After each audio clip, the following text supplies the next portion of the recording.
existencia de distintos periodos arquitectónicos de Yucatán y que son testigos de la historia, la vida y trascendencia de la península.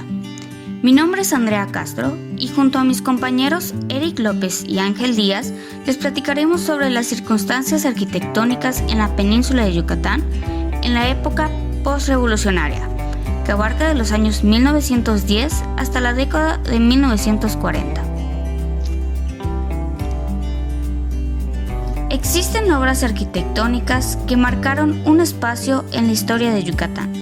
Sin embargo, es hasta la década de 1920 que la arquitectura inicia su transformación simbólica y expresiva.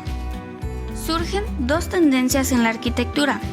Por una parte, la arquitectura neocolonial, con carácter oficial y que retoma las expresiones arquitectónicas y culturales propias del periodo colonial. Y por otra parte, la arquitectura neoprehispánica, que tiende a rescatar los valores autóctonos indígenas de cada región, que se manifiestan en la península con el estilo neomaya. El estilo neomaya se basa en una corriente del sentido de urbanismo y arquitectura de principios del siglo XX, el cual buscaba la conformación del Consejo de Nación, evocando la cultura prehispánica. Yucatán se sumó a estos esfuerzos de un modo particular, ya que los descubrimientos arquitectónicos y arqueológicos de la civilización maya influyeron en las construcciones del siglo XX, fusionando la arquitectura moderna con las características de la arquitectura antigua. La arquitectura neomaya es una producción urbana, arquitectónica, que forma parte del patrimonio cultural y que representa a la península de Yucatán y a México a un nivel internacional. La identificación por parte de la sociedad le permite su permanencia, por lo que se debe reconocer y difundir como un ejemplo bien logrado de un concepto de nación a través de un producto. Art Deco. A pesar de que fue hasta la década de los 30 cuando el Art Deco se manifestó formalmente en Yucatán, desde finales de los 20 surgieron en nuestro medio los primeros indicios de su influencia.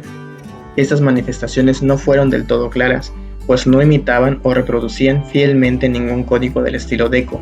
Sin embargo, se consideran como un antecedente importante por su intención decorativa simple y ajena a los motivos nacionalistas.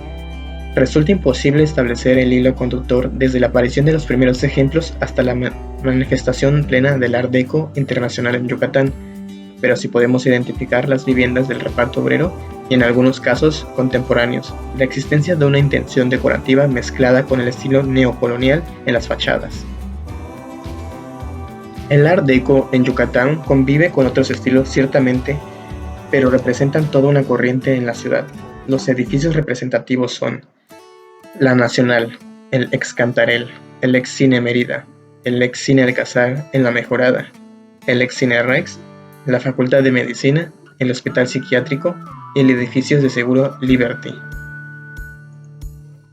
Surgieron construcciones diseñadas y fabricadas por maestros de obra alharifes o por los propios dueños de las mismas. Estos imitaban los modelos cultos adaptándolos a sus recursos disponibles y al propio gusto popular. Se habla de una arquitectura popular y generalizada que de una forma particular integró detalles decorativos a la simplicidad de sus viviendas y construcciones, detalles que en Mérida y en general en la entidad se convirtieron en costumbres como la de marcar las fachadas. Otros detalles comunes que se popularizaron fueron la inclusión de losas o mosaicos en las fachadas como elementos aislados y decorativos, la utilización de motivos geométricos en la herrería de las puertas, ventanas y las verjas, el señalamiento de los accesos principales mediante elevaciones de los pretiles y caballetes encima de ellos. En 1915, el gobierno de Salvador Alvarado incautó el Palacio Arzobispal, situado al lado de la catedral, con la idea de consolidar un edificio al servicio de la Revolución Mexicana. El entonces joven arquitecto Manuel Amabilis lo transformó en el edificio para el Ateneo Peninsular, el cual fue abierto en 1916 con la apertura de la Escuela de las Bellas Artes. Entre la catedral y el Ateneo se edificó el pasaje de la Revolución Mexicana, en el cual Se pretendió abrir un espacio para la pintura mural con mensaje político. En 1918, el arquitecto Manuel Amabilis concluyó la fachada neomaya de un templo masónico, construido sobre la pequeña iglesia colonial en el centro de la ciudad, incautada también por Alvarado, donde se reunía la intelectual alvaredista. Al año siguiente, Amabilis concluyó la fachada neomaya del nuevo hospital para trabajadores ferrocarrileros, el Sanatorio Rendón Peniche. Por su parte, el gobierno de Carlos Castro Morales construyó la fachada del Cementerio General bajo esta tendencia neomaya. Durante el periodo alvaradista se abrieron las dos primeras colonias de carácter obrerista, la Jesús Carranza y la Francisco y Madero. También, una vez incautada la Compañía de Ferrocarriles Unidos de Yucatán, se apresuró la construcción de la estación central, cerca del Parque de la Mejorada, que se venía realizando desde 1913 y que fue inaugurado en 1920. El urbanismo del siglo XX. En el siglo XIX, con el auge económico enequenero, innovaciones tecnológicas y vinculación con el mercado internacional, el que propició los cambios urbanísticos y arquitectónicos más profundos en la Mérida de entonces. Con 62,000 habitantes y una superficie urbana cercana a 1.400 hectáreas, Mérida era, en 1910, la tercera en importancia y una de las ciudades mejor equipadas en el contexto de las ciudades mexicanas. En 1910, la población total peninsular era de 435,000 habitantes, con una distribución concentrada en Mérida y su zona enequenera y la costa occidental. Se presentaban ya subsistemas urbanos bien configurados, relaciones entre ciudades, pueblos y áreas productivas, que aunque prevalecen con ligeras variantes en la época actual, desde ese entonces la ciudad de Mérida y el puerto de Progreso ataron sus destinos como unidad funcional, como un dúo ciudad-puerto, con fuertes vínculos económicos y sociales. Hacia 1910, la ciudad contaba con alumbrado público, banquetas, calles adoquinadas, tranvías y un nuevo zoológico, el Parque Zoológico del Centenario, como conmemoración al 100º aniversario de la independencia de México.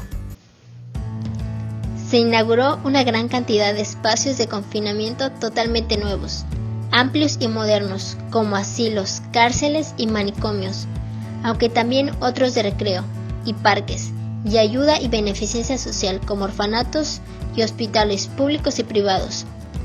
En 1914, cuando el primer gobierno provisional del ejército constitucionalista, a cargo del mayor Eleuterio Ávila, dio a conocer un proyecto urbano que proponía la conexión entre el Parque de la Paz, ubicado en la periferia poniente, inaugurado en 1906 por Porfirio Díaz, en cuyo derredor estaba el hospital público, la cárcel y el asilo para enfermos mentales, y en el extremo norte del Paseo Montejo, ubicado en el norte de la ciudad, finalizado en 1904, cerca de la entrada al antiguo pueblo de indios de Itzimná.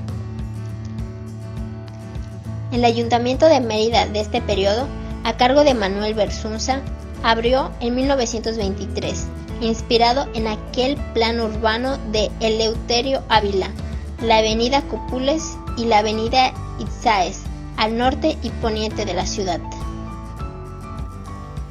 El gobierno de Álvaro Torres Díaz, que duró de 1926 a 1930, imprimió en su obra material de equipamiento urbano, excepto la Casa del Pueblo, una estilística neocolonial, que evidenciaba su origen intelectual alvaradista y hasta prerevolucionario.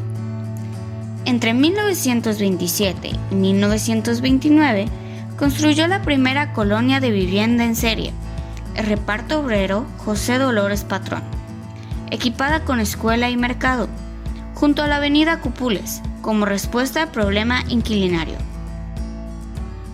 Finalmente, bajo el gobierno de Humberto Canto Echeverría, se construyó el Estadio Salvador Alvarado en 1939 y que en el año 1940 el Ayuntamiento de Mérida le agregó la Avenida del Deportista para conectarlo con el Paseo Montejo.